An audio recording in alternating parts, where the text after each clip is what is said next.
Ang kwento ni Tomby. Ang kwentong ito ay hango sa totoong buhay. Mula ito sa isa nating tagapakinig. Karanasan ito ni Samson. Walang eksaktong taon. Probinsya ng Quezon Province. Nakatira sa Bukirin ang binatang si Samson kasama ang lolo nitong si Kulas. Pagtatanim ng gulay ang pangunahing hanap buhay na matanda. Katuwang nito sa Bukirin ang binata. Si Samson ang nangangasiwa sa pag-aani ng gulay, lalo na kung mga pananim na kagaya ng sayote at kalabasa ang pibitasin. Malalaking kaing ang pinaglalagyan ng mga ito, kaya nahihirapan ang matanda sa pagbubuhat, paakyat sa mismong kalsada. Mula roon, dadalhin naman nila ito sa pamilihan, sakay ng karo na hila ng kalabaw.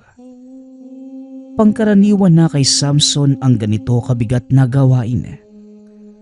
Bata pa lang, araw-araw na itong nag-aakyat panaog sa tanimang nasa bandang ibaba ng burol, kung saan nakatayo ang tahanan. Minsan nakikipagkarera pa ito paakyat sa kaibigang si Kulop. Magkatabi lamang ang taniman, kaya sa tuwing matatapos magtrabaho ay nananatili ang binata sa tahanan ni Samson upang makipagkwentuhan hanggang sa sumapit ang gabi. Madalas nakikisali sa kwentuhan si Tatang Kulas at ang palaging ibinibida ay ang alamat ng bayan. Alam niyo ba mga bata, ang bayang ito ay mayaman sa alamat at mga kwentong kababalaghan. Lolo, alam na po namin halos lahat ng kwento niyo eh. Ano po ba yung hindi pa namin nadidinig eh? Ang tungkol sa tagapagbantay ng kabundukan. Alam niyo ba na may isang nilalang na nagbabantay rito? Ngayon lang po namin nadinig yan, Lolo ah. Sige nga po, ikwento ninyo. Kaso, baka gabihin ka na Kulob ha. Hindi ka naman kaya pagalitan ng tatay mo. Hindi po yan. Siguradong tulog na din po yun pag uwi ko eh. Sige na po Lolo, ikwento nyo na po. O siya sige. Pero parang masarap makipagkwentuhan kung may umuusok na kape sa harapan ano? At ilang pirasong inihaw na kamoteng kahoy.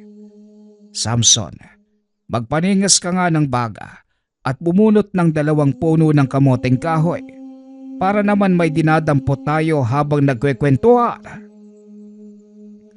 Sige po Lolo, sandali lang ha. Dali-daling kumuha ng uling si Samson. Sinindihan. Nang magningas na ito ay dali-daling tumakbo ang binata papunta sa likod bahay upang bumunot ng kamoteng kahoy. Ayan na po Lolo ha. Inaantay ko na lang po na kumulo yung tubig. Magtitimpla na ako ng kape. O sige, sandali lang ha. Habang naghihintay tayong maluto yung inihaw na kamote, bakit hindi muna kayo magsindi ng sulo? O hindi kaya magsiga ng mga bunot ng nyog para walang lamok? Ako na pong bahala doon Lolo. Maupo na lang po kayo dyan. Matapos magpausok at mag-ihaw ng kamoteng kahoy, nagsipag-upuan na ang 2 binata sa harapan ni Tatang Kulas.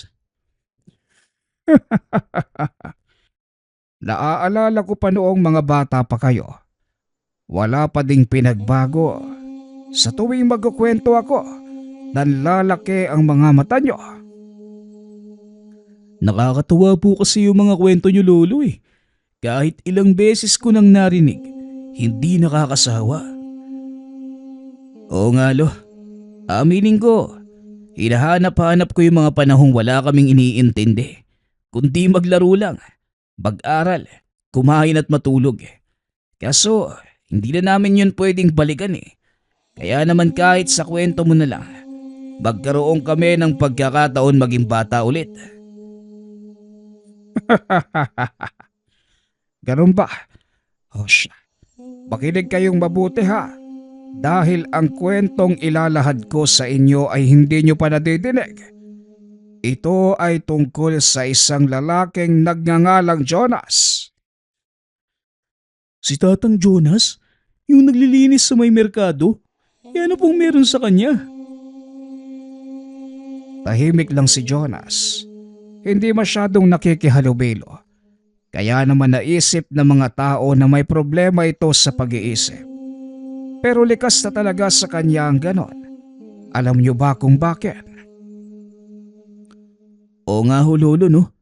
Napapansin ko nga din po eh. Bakit po kaya? Dahil si Jonas may kakayanang makakita ng mga nilalang.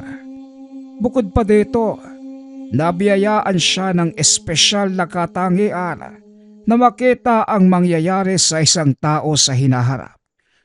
Kung naaalala nyo ang sakuna sa bandang ibaba ng merkado, yung nagsalpukang truck na may kargang tubo, nakita ni Jonas yung pangyayari. Bago pa man ito maganap, binalaan niya yung nagmamaneho ng isa sa mga truck, pero hindi pinansin. At simula noon, binansagan si Jonas ng mga tao na may dilang demonyo. Kaya minabuti na lang nito na wag nang makipag-usap sa iba, maliban na lang sa mga taong nakakakilala talaga sa kanya. Hindi po ba? Malapit kayo ni Tatang Jonas? Madalas ko kayo nakikitang nag-uusap eh. Oh, Samson, magkaibigan kami ni Jonas. Kaya ko nalaman ang sikreto ng taong yon.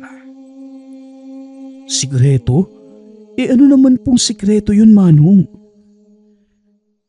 May mga kaibigang engkanto sa gubat si Jonas. At isa sa mga ito, ang sinasabi nilang tagapagbantay ng kabundukan. Wala pang nakakakita nito, maliban sa kanya. At minsan nang nakwento sa akin ang pakikipagharap sa nilalang. Ano naman pong itsura ng nilalang na yun, Lolo? Malaking nilalang. Mukhang malaking puno kung titignan. Pero lahat ng ugat nito, ginagamit niya sa paggalaw. At hindi lang yon, ginagamit din niya ito sa pagpatay sa mga taong lalapastangan sa bundok. Hindi naman napigilan ni Kulob ang pagtawa nang madinig ang deskripsyon ng matanda sa nilalang. Meron bang ganun, Lolo? Niloloko niyo naman yata kami. Eksakto. Ganyan din yung naging reaksyon ko nung una kong madinig ang tungkol sa kaibigan ni Jonas. Tatawa din ako. Pero nang masaksihan ko ng dalawang matagoyong nilalang na tinawag niyang kaibigan, doon na ako naniwala. Ibig mong sabihin, Lolo, totoo yung mga kaibigang engkanto ni Tatang Jonas? Hindi po ba? Nakwento niya lang sa inyo yung patungkol sa mga engkanto? Paano niyo pong nakita? Sinundan ko si Jonas nang minsan itong pumasok sa kagubatan. Doon ko nakita ang pakikipag-usap niya sa mga nilalang. Sa sobrang takot, hindi na ako nagtagal sa lugar. At para hindi nila malamang naroon ako, dahan-dahan akong gumapang hanggang sa marating ang gilid ng daan. Saka lang ako kumaripas ng takbo. Talaga namang nakakatakot yung ganong karanasan, no? Pero mabuti na lang, Lo, hindi ka nila namataan. Baka kung ano na yung nangyari sa'yo. Baka nga hindi na naisilang ang tatay mo. Pero alam nyo ba, mababait ang mga engkantong yon. Dahil pinoprotektahan nila ang gagubatan. Ito din ang dahilan kung bakit naglilinis si Jonas sa merkado. Dahil ayaw niyang napupuno ng basura ang paligid. Lalo pat nakikita nito ang mga nilalang na nakatira doon.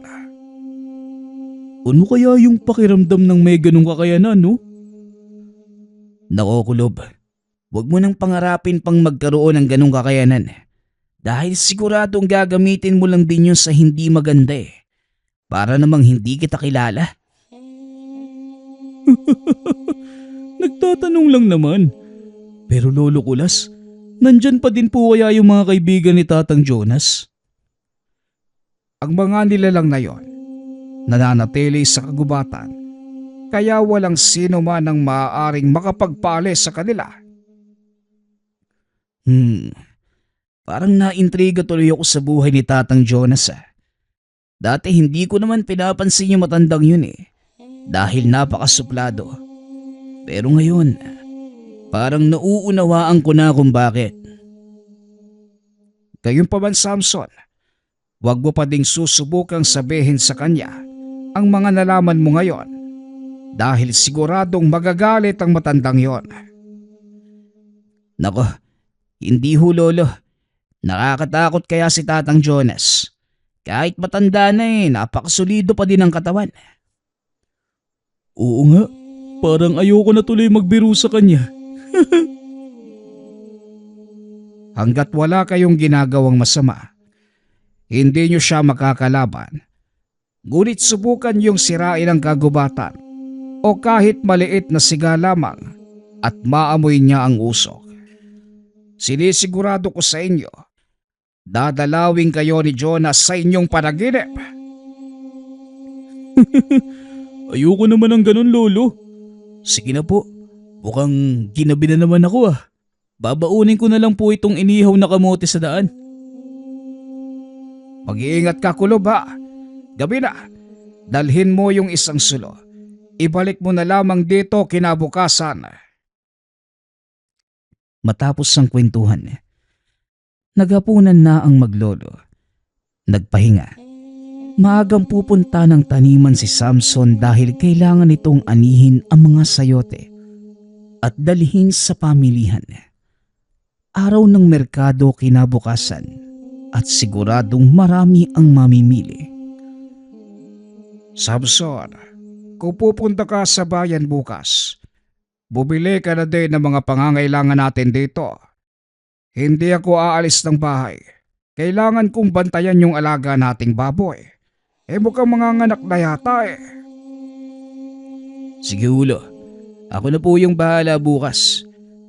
Pagkadala ko ng gulay, mamimili na din ako at uuwi. Para kung sakaling manganak yung alaga natin, baka makatulong pa ako. Matapos ang pag-uusap na yun, sandaling naupo si Samson sa tabi ng bintana. Pinagmamasdan ang paligid na nasisinaga ng buwan. Kita ang kapatagan mula sa tahanan dahil nasa itaas ito ng burol. Biglang napatayo ang binata nang makita nito na may nagtatakbuhan sa malawak na damuhan. Hindi naman ito pinansin ng binata. Dumiretso na sa silid at natulog. Kinabukasan, maagang namitas ng sayote si Samson at kagaya ng nakagawian, naroon din si Kulob. Mukhang marami-rami ang inaani mo ngayon ah. Tulungan na kita. Mabuti pa nga Kulob. Buti na lang nandito ka din. Pero wala ka bang aanihin ngayon? Wala eh. Ilang bungkus lang ng kangkong. Saka itong talbos ng sayote lang yung dala ko. Ayos. Sige, tulungan mo na ako maghakot ng mga sayote ha. Ako nang bahala sa iyo mamaya. Ililibre kita ng masarap na kape. Talaga? Gusto ko yan. Sige, simulan na natin. Hinakot na magkaibigan ang mga kaing ng sayote. Paakyat sa burol. Ikinarga ang mga ito sa karo.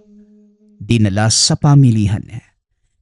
Hindi pa gaanong dumarami ang mga tao dahil wala pa ang mga namimili galing sa syudad.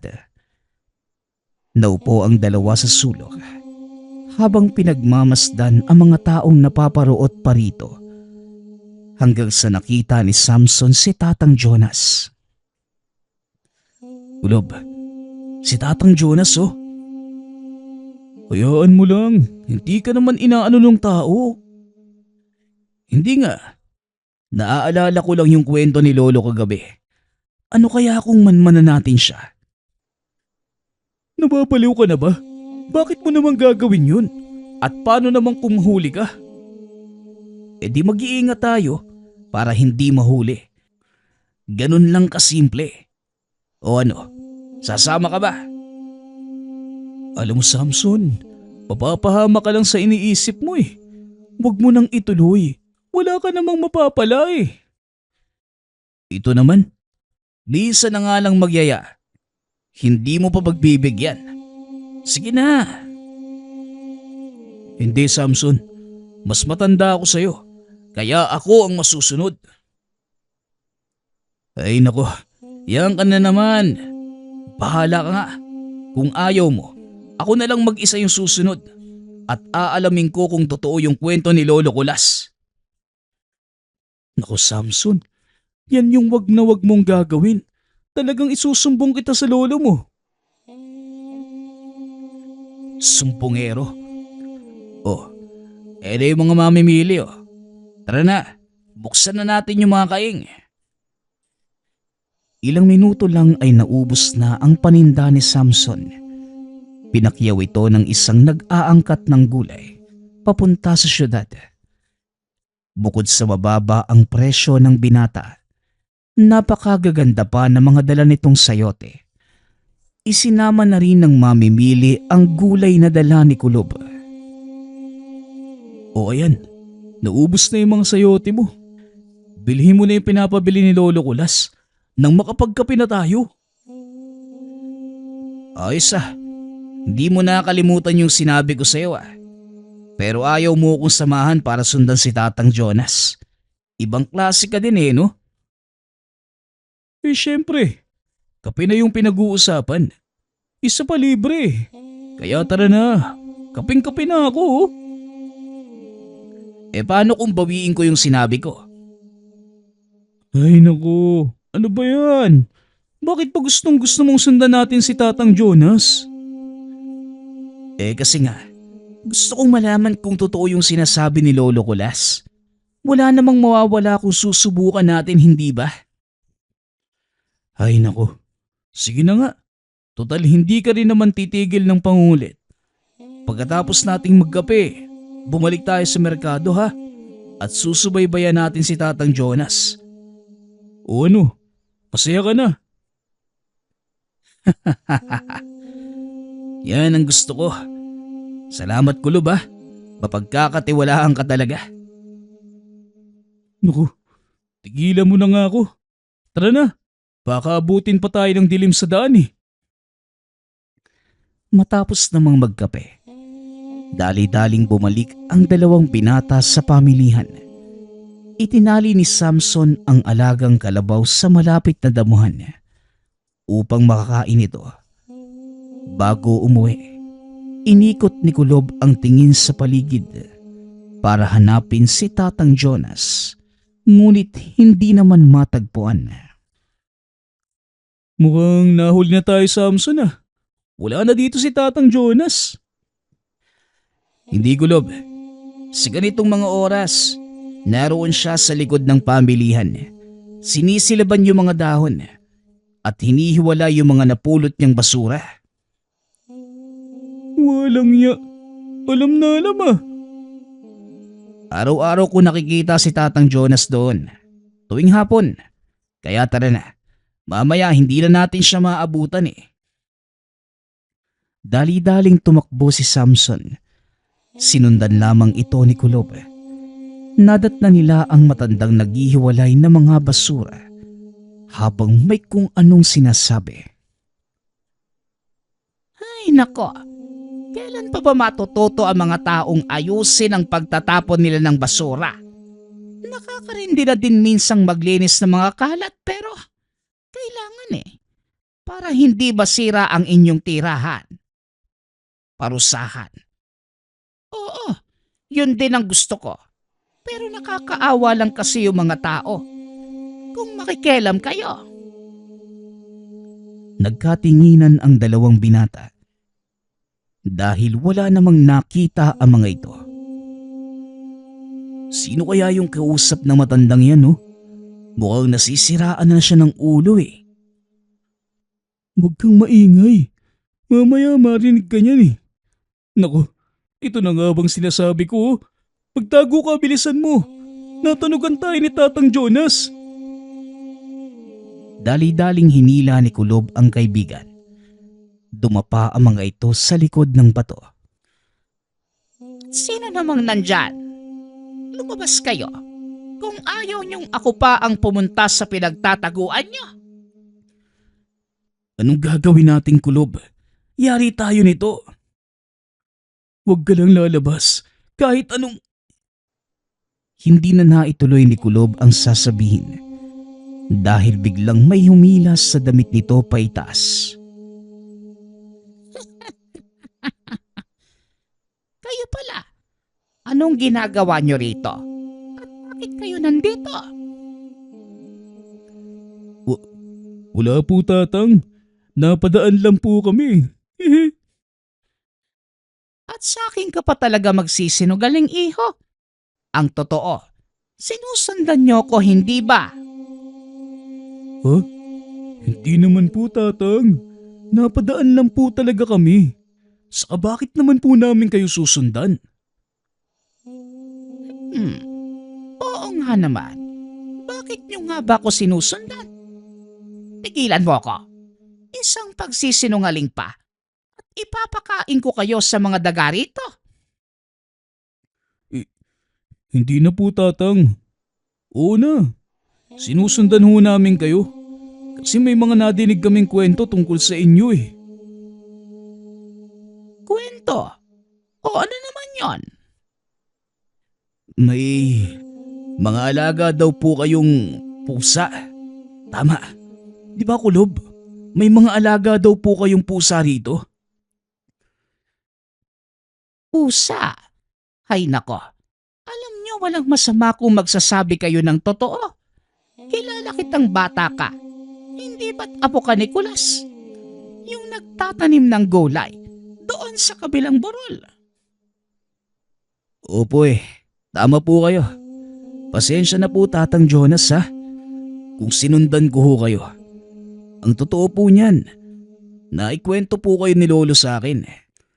At ayon sa kanya May alaga akong mga engkanto. nagkatinginan ang dalawa. Hindi nila akalaing alam na matanda ang tungkol sa pakay. Saka pa lamang naalala ni Kulob ang sinabi ni Tatang Kulas na may kakayahan ang matandang makita ang mangyayari sa hinaharap. Mukhang totoo nga yung sinasabi ng lolo mo, Samson. May kakayahan nga makakita ng mangyayari sa hinaharap tong si Tatang Jonas. Pero Tatang, totoo po ba yung sinabi nilang may alaga kayong engkanto? Depende sa inyo. Kung maniniwala kayo, di totoo. Pero kung hindi naman kayo naniniwala, wala namang pilitan. Tumayo ang matanda. Muling bumalik sa ginagawa. Dahil namangha sa kakayanan ni Tatang Jonas, nakitulong na din ang dalawang binata. Patuloy na nagsisiga ng mga dahon si Tatang Jonas, habang si Kulob at Samson naman hinihiwalay ang mga basurang plastik. Bakit po ninyo to ginagawa, Tatang? Binabayaran po ba kayo ng munisipyo? Ang alin? Itong paglilinis sa merkado? Hindi. Bakit po kayo nag-aaksaya pa ng oras at pagod? Gayong wala naman pala kayo napapala. Walang napapala. Hindi naman sa ganoon. Hindi naman kailangan pera ang maging kabayaran Alam ninyo, may mga bagay sa mundo na kailangan nyong gawin o obligahin. Kagaya na lamang nitong ginagawa ko. Kung hindi ko gagawin, wala namang magkukusa. Aminado po ko, Manong. Hindi talaga sumasagi sa isipan kong dumampot ng kahit isang basura sa daan Ano pa kaya yung mga taong dumadayo? Na walang pakundangang nagtatapon ng basura sa kung saan-saan. Pero Manong, hindi nga. Bakit gano'n na lang yung malasakit mo sa kapaligiran? Hmm, sabihin na lang natin na ang lugar na ito ay ang aking tahanan. Ikaw ba? Gugustuhin mong umapak sa sahig ng puno ang buhangin at alikabok? Hindi nga po tatang. Pero hindi po ba kayo napapagod? Napapagod din naman. Pero syempre, kagaya ng sinabi ko, kailangan kong itong gawin hindi lang para sa akin, kundi para sa nakararami. Natahimik ang dalawa. Ipinagpatuloy ang ginagawa hanggang sa sumapit ang hapon. Nagpasalamat si Tatang Jonas sa dalawa dahil sa pagtulong. Hanggang sa nakasanayan na ng mga ito ang gawain. Tuwing pupunta sa merkado, tumutulong sila sa pagdampot ng mga kalat.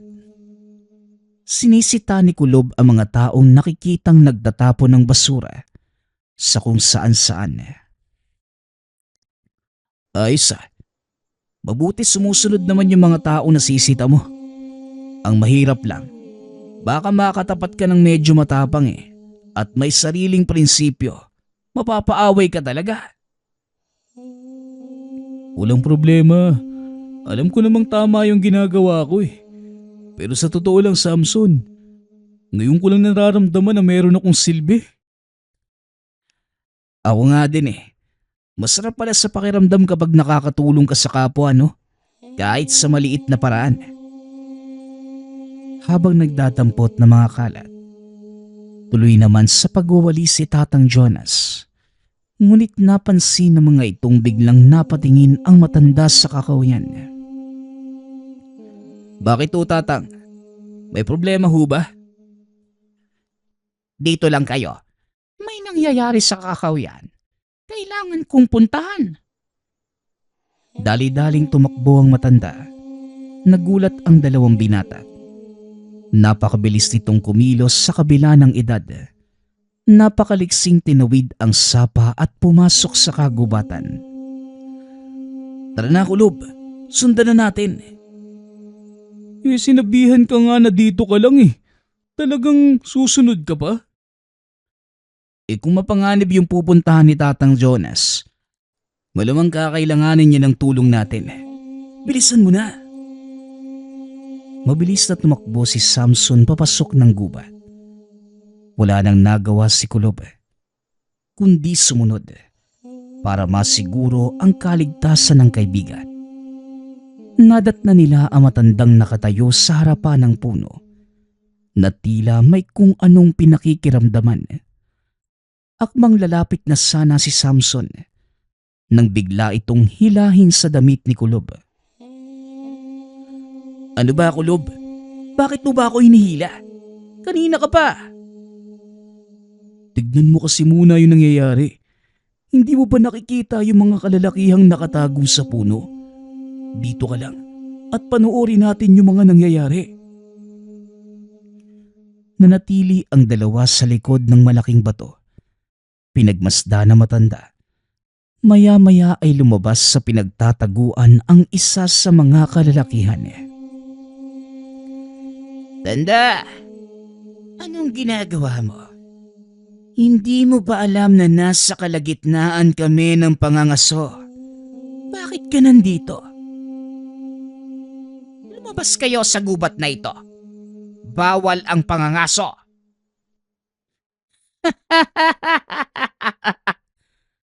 Sino ang may sabi? May permiso kami galing sa munisipyo. At sino ka naman para pigilan kami? Wala akong pakialam kung may permiso kayo. Lumabas kayo sa gubat na ito kung ayaw niyong may mangyaring masama.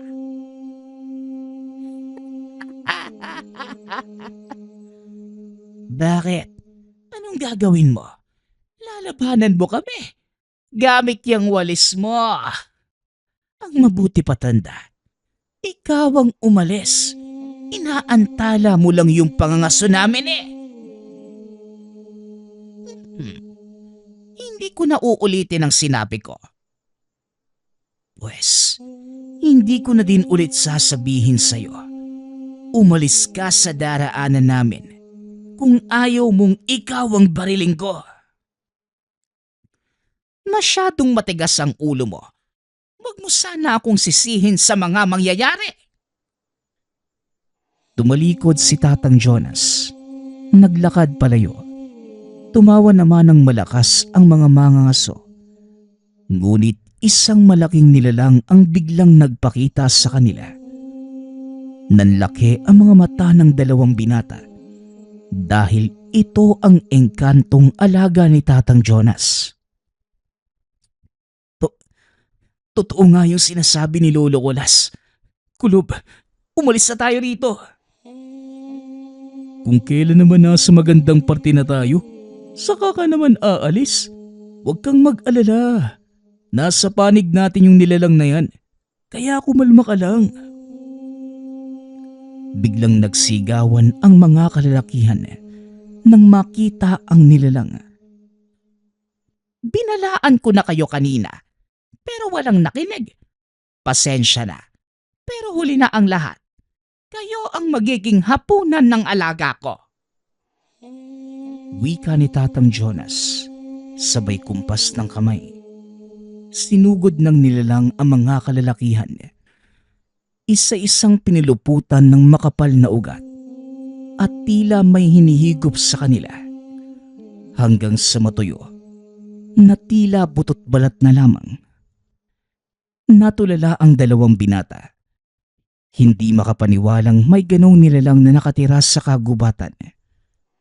Matapos ang kaganapan, nilingon ni Tatang Jonas ang mga ito. Hindi ba't sinabihan ko kayong manatili sa merkado? Bakit kayo sumunod? Samson, uy, ano bang nangyari sa'yo? Gumising ka nga. Wika ni Kulob. Sinasampal nito ang kaibigan hanggang sa makabalik ito sa ulirat. Manong, ano yung nilalang na yun?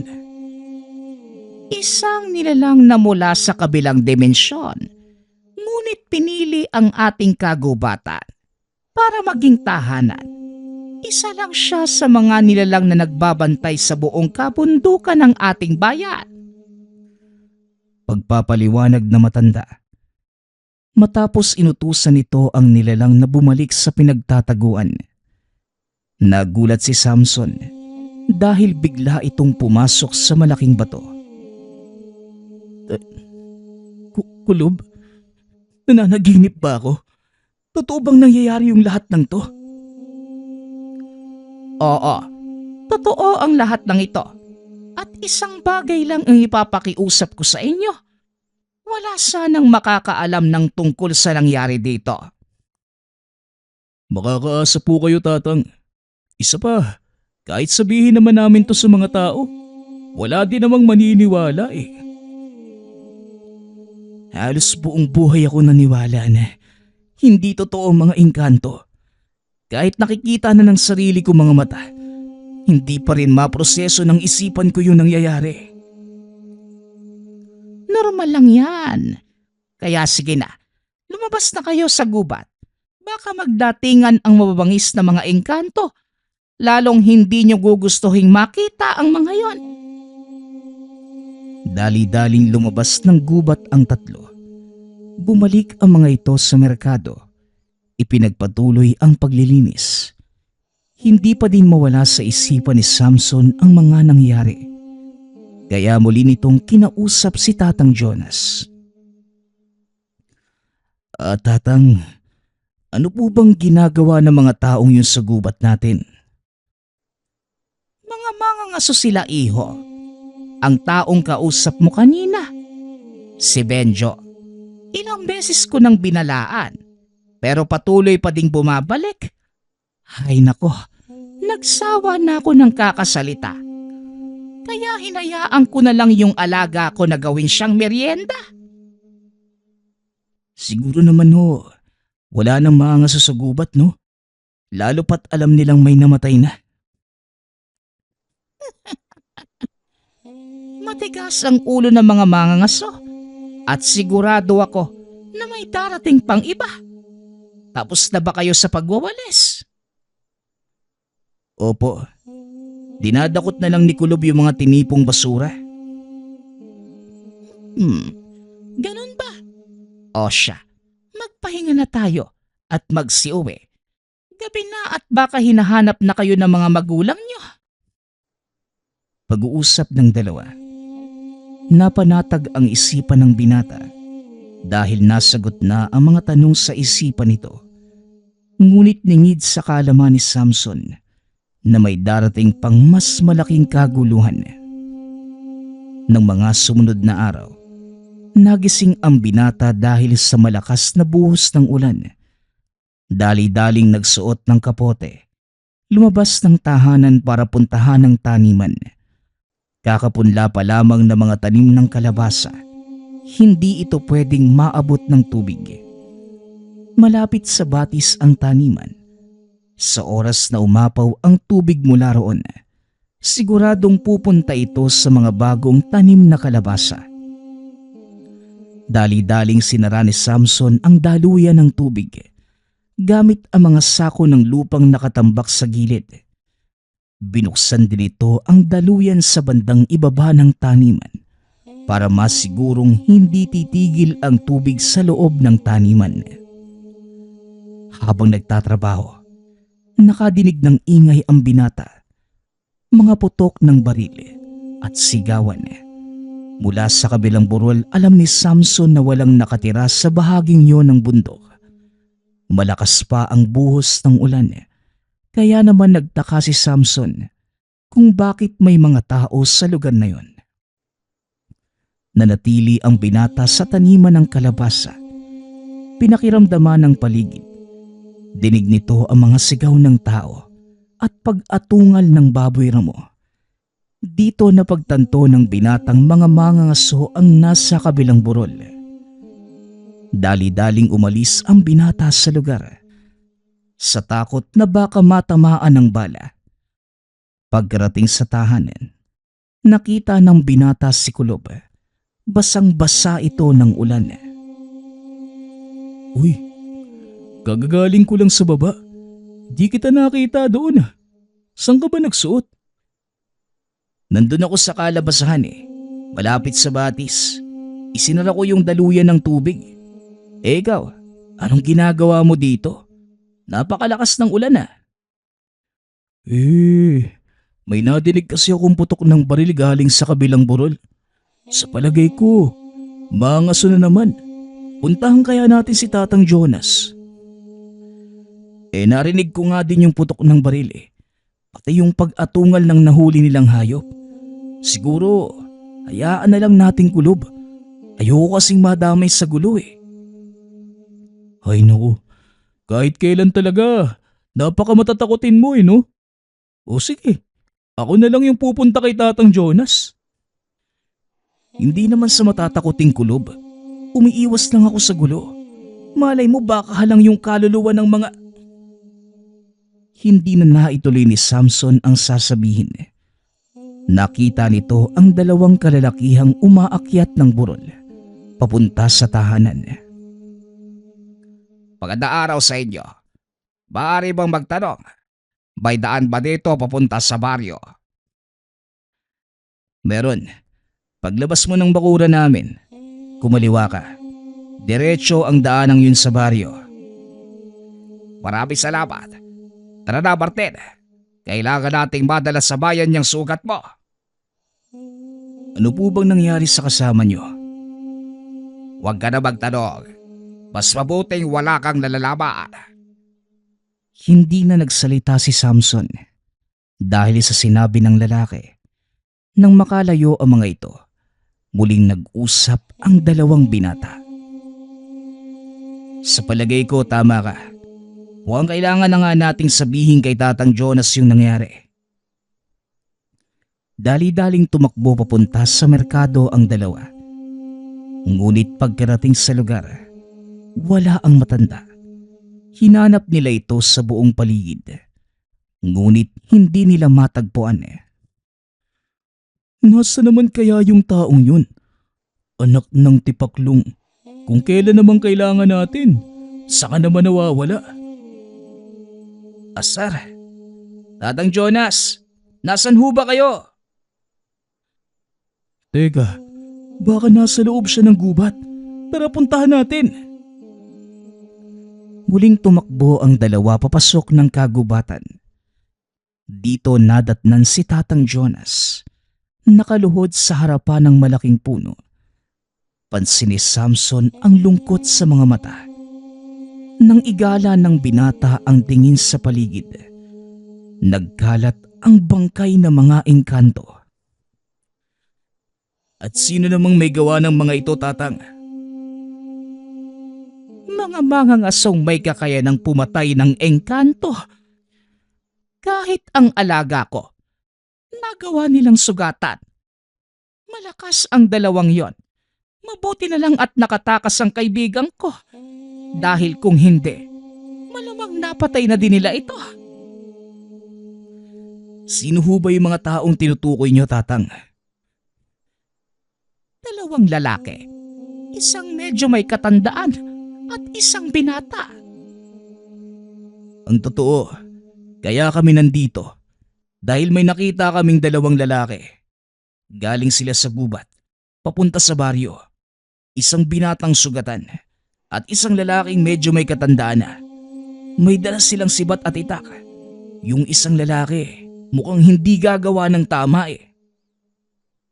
Anong sinabi mo? Sigurado ka ba, Samson? Naroon din po ako.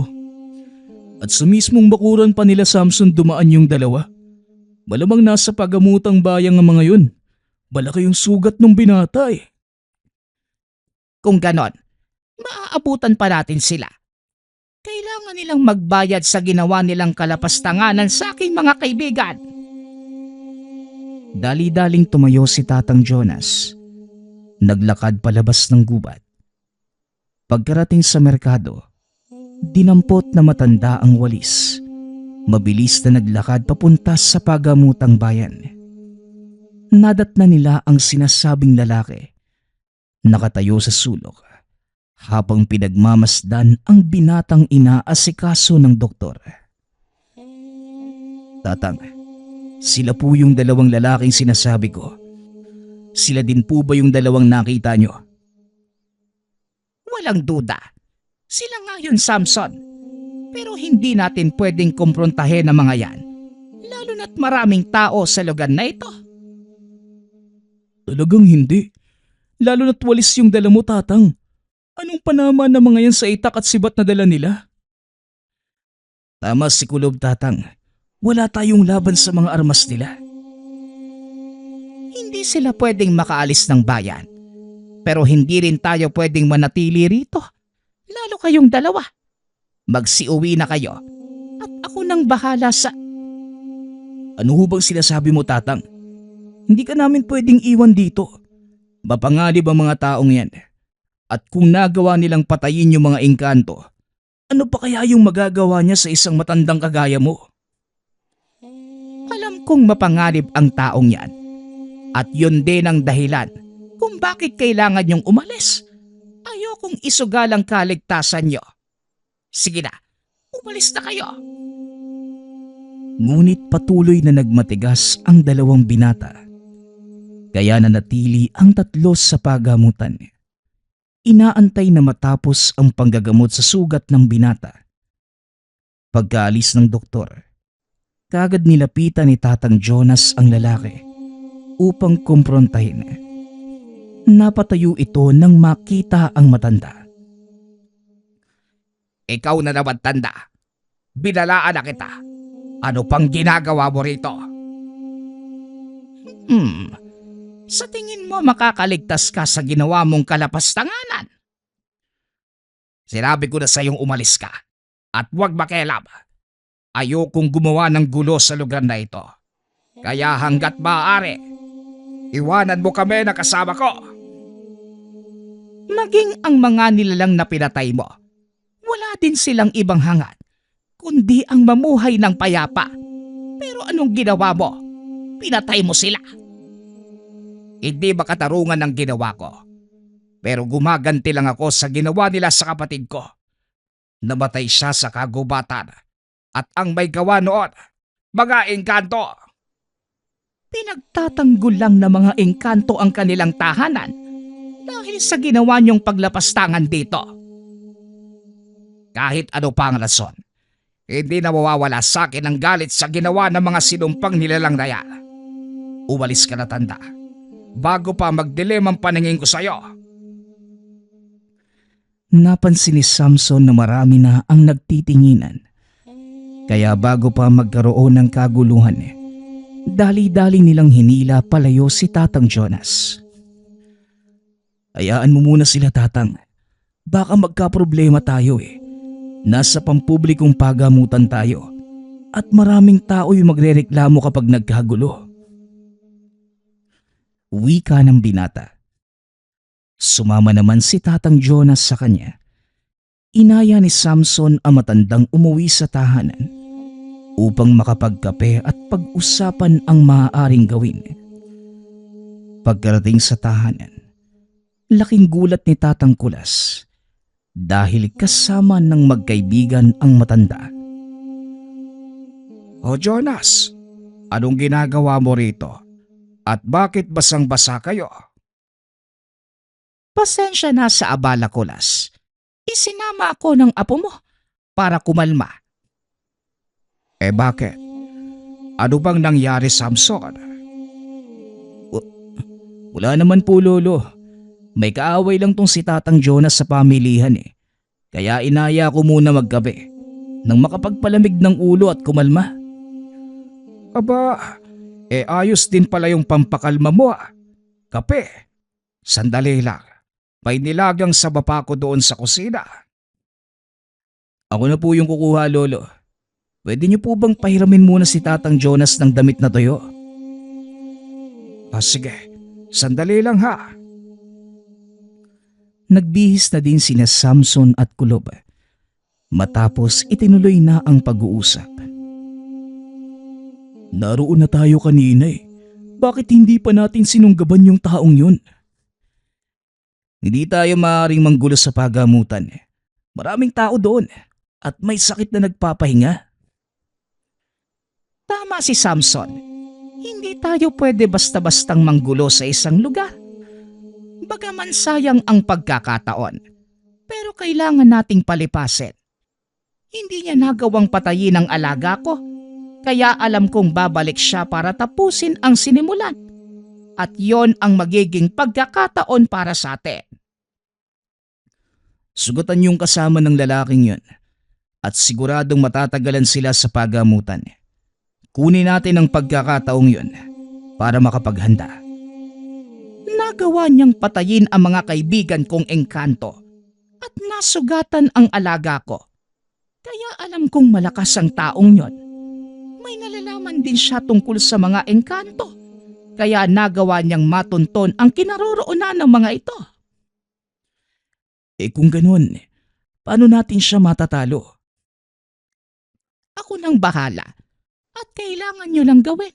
Manmanan sila hanggang sa makaalis sa bahay pagamutan. Huwag niyong aalisan ang tingin ng dalawang yon. Doon nagtatrabaho si nanay, kaya madali para sa akin yung maglabas-masok sa lugar. O sige, sasamahan na kita, Kulob ha. Matapos ang pag-uusap, umalis ang tatlo pabalik ng merkado. Ngunit biglang napahinto ang matanda. Napatitig ito sa malayo. Matapos ay nilingon si Kulob. Kulob, maaari bang ipagpaliban mo muna ang pagpunta sa pagamutan? Bakit naman po, Tatang? May kailangan pala tayong gawin sa likod ng merkado. Ngayon ko lang naalala. Alam ni Samson na nagsisinungaling ang matanda. Lingid sa kalaman nitong inoobserbahan ng binata ang kilos. Pagtulungan na muna natin yung gawain sa likod ng merkado. Nang sa ganon, wala nang inaalala si Tatang Jonas. Wala namang nagawa si Kulob, kundi sundin ang sinabi ng matanda. Habang nagtatrabaho ang tatlo, nilapitan ni Samson si Tatang Jonas. Nagulat ang matanda sa tanong nito. Sabihin mo nga ho sa akin, Tatang, ano ho yung nakita mo sa hinaharap ni Kulob? Napansin mo din pala. Pero paano mong nalaman? Inoobserbahan ko ho yung kilos nyo eh. At sa tuwing matutulala ho kayo, may nangyayaring hindi maganda. Mamamatay ang kaibigan mo kung sakaling tumuloy siya sa pagamutan. Papatayin siya ng lalaking yon. Sigurado ka ho ba, Tatang? Bakit naman yung gagawin ng lalaki? Gagawin ng taong yon ang lahat para lang maisakatuparan ang hinahangad na paghihiganti sa mga engkanto. Magiging hadlang si Kulob sa mga binabalak niya. Kaya papatayin niya ito. Kailangan nating baguhin ang plano. Kailangan malaman ni Kulob ang bagay na ito, Manong, para hindi siya magpumilit na pumunta sa pagamutan. Tawagin mo siya at ako na ang kakausap. May katigasan din ang ulo yung taong yan. Kaya kailangang maunawaan niya ang lahat. Tinawag ni Samson si Kulob. Hinayaan ang dalawang mag-usap. Ilang sandali lang, lumapit na ang binata sa dalawa. Ano, Kulob? Naiintindihan mo ba yung sinasabi ni Tatang Jonas? Oo, mabuti na lang at may kakayanan si Tatang na makita ang hinaharap. Pero nang gagawin natin ngayon? Hindi ba mga engkanto ang pakay nila? Bakit hindi natin tambangan sa gubat? Doon natin sila salubungin. Delikado ang balak mong gawin, iho. Pero ito lang din ang nakikita kong paraan para mapigilan sila. Ngayon lang ako kinabahan sa buong buhay ko ah. Pero alam mo, Samson, parang gusto kong paglaruan yung mga yun eh. Anong kalokohan na naman yung iniisip mo? Siguraduhin mo lang na walang ibang mapapahamak ha. Huwag kang mag-alala. Ako nang bahala. Dali-daling umalis si Kulob. Pumunta sa kawayanan upang pumutol ng ilang puno ng kawayan. Balak nitong gumawa ng patibong para sa mga kalaban. Magaling ito sa paggawa ng mga patibong. Ilang sandali pa, bumalik na si Kulob mula sa gubat. Nagawa nitong ilagay ang mga patibong sa mga lugar na maaaring puntahan ng dalawa. Ayos na yung mga patibong ko. Sila na lang ang hinihintay. Siguraduhin mong hindi tayo mabibitag sa mga yun ha. Balilintigan ka talaga sa akin. Para ka namang bago ng bago. Dating gawi, nilagyan ko ng palatandaan yung mga patibong. Alam mo naman yung mga yun eh. Kaya siguradong hindi ka mabibitag. Oo na. Tatang Jonas, ano na po yung susunod nating gagawin? Maghintay lang. Yun ang pinakamainam na gawin. Tandaan nyo, sa oras na makaharap na natin ang dalawang mangangaso, huwag kayong gagawa ng anumang ikapapahamak natin. Ako nang bahalang makipagtuos sa kanya. Maliwanag po, Tatang. Kinahapunan, napag-alaman ni Kulob mula sa ina na lumabas na ng pagamutan ang dalawang lalaki. Tinanong din ng binata ang mga pangalan nito. Lumabas na daw sa pagamutan sina Manuel at Martin. Siguradong tutuloy na sila sa gubat. Ayos ka talaga, Kulob.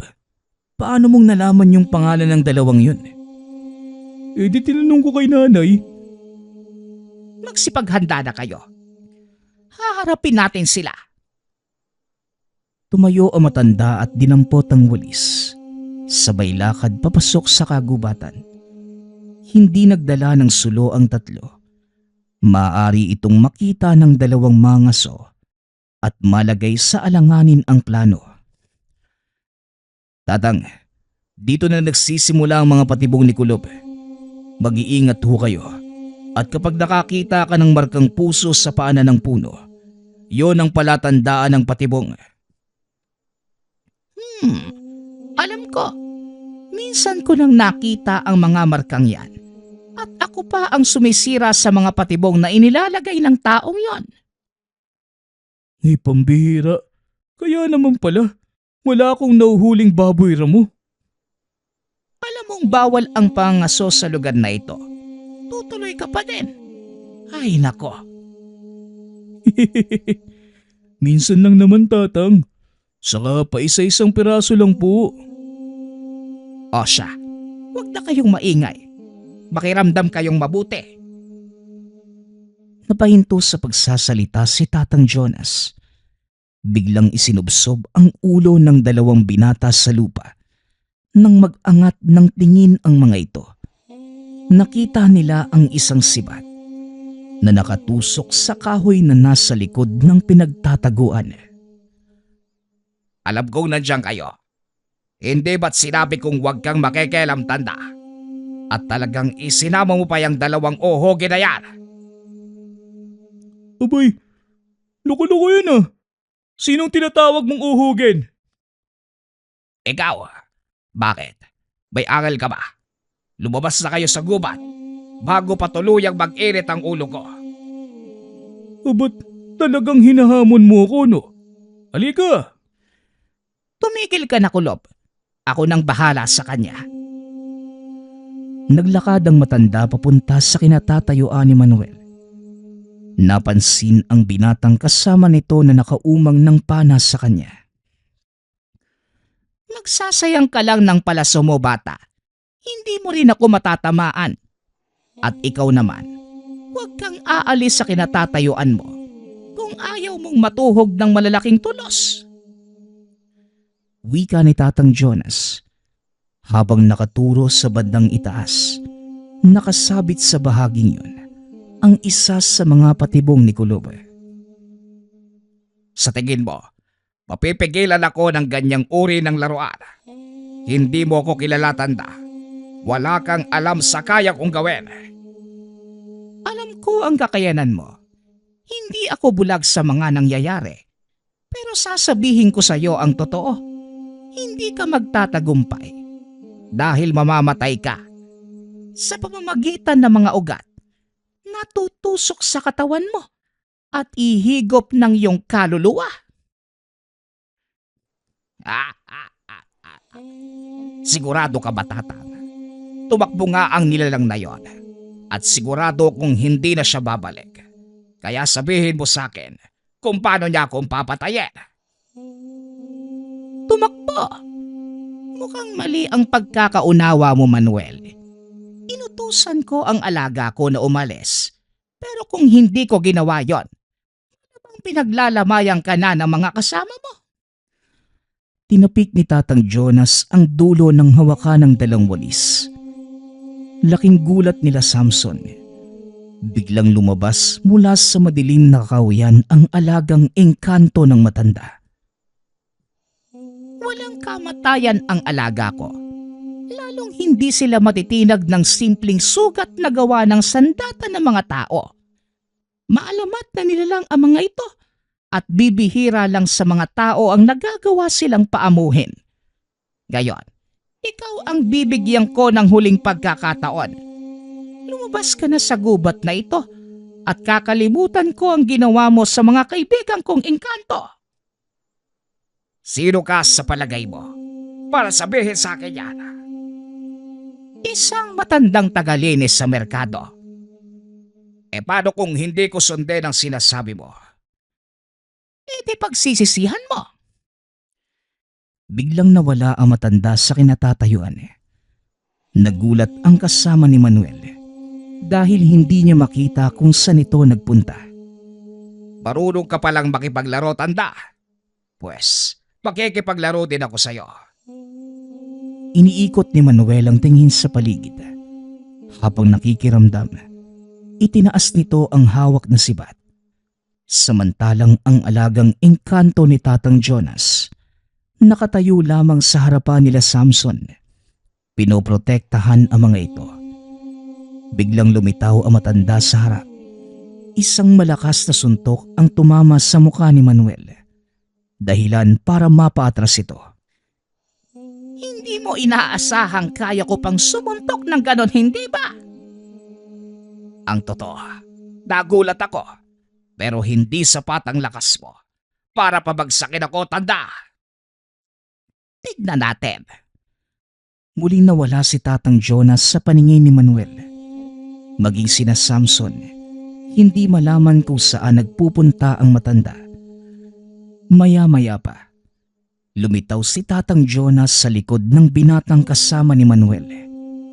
Naging patalim ang hawak nitong walis at itinutok sa leeg ni Martin.